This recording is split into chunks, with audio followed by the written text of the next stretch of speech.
Hi, my name is Parks Ellison. In this short image film, I'll be talking about understanding by design using UBDs. I used two different standards for my UBDs. For UBD 1 and 2, I used World History Standard 1, where the students will analyze the origins, structures, and interactions of complex societies in the ancient Mediterranean from 3500 BCE to 500 BCE. For the third UBD, I used World History Standard 2. The student will identify the major achievements of Chinese and Indian societies from 1100 BCE to 500 CE. For the first UBD, like I said, I used World History Standard 1, where the student will analyze the origins, structures, and interactions of complex societies in the ancient Eastern Mediterranean. The summary of this unit, the students will look into and understand the development of societies in the Eastern Mediterranean region, including religion, politics, culture, and economics. They will also understand different trade networks, and the importance of ancient writing, such as hieroglyphs. UBD 1 relied heavily on essential questions. The moral or the point of this UBD was for the understandings for the student to have, such as the development of Mesopotamian societies, religion, politics, culture, and economics, Hammurabi's law code, etc. This UBD was split up into different categories, such as knowledge and skills, where I was hoping for the student to retain certain knowledge and certain skills from this unit. UBD 2 is a performance task. The goal was for students to understand the importance of Egyptian culture and how they have influenced the modern world. The role of the students in this performance task was to be archaeologists/historians who was persuading the importance of Egyptian culture. The class is to be split up into different groups to research different subcategories of the standard.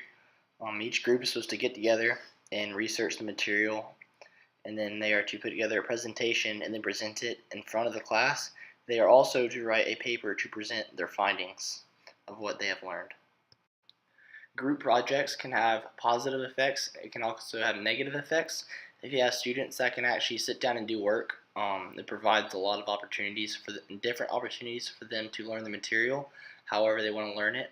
But if you have students that have a hard time focusing in on things that are just super active, super hyper, then it can be a hard time to get from the material what you're supposed to attain.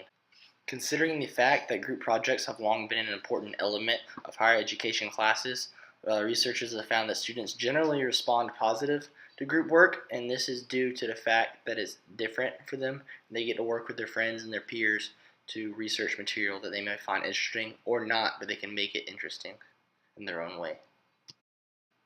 Creating successful school-to-student teaching program partnerships is essential for thriving undergraduate programs in education. This is because technology is used to create those successful school-to-student teaching programs. Without computers, it would be very hard to do so. Technology can provide learning material in different ways, which can really help with differentiated instruction. Students may have different abilities and needs. Technology can help to balance that out. UBD 3 is understanding by design. This is set up by many different components, such as the where to is the process that is to be followed. The W is stand for where, why, and what. Where are we going, why, and what is expected. The H is for hook and hold. How will we hook and hold student interest?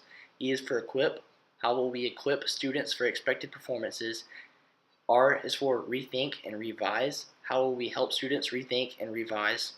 E is for evaluate. How will students self-evaluate and reflect on their learning?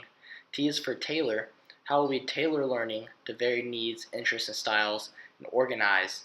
O is for organize. How will we organize and sequence the learning?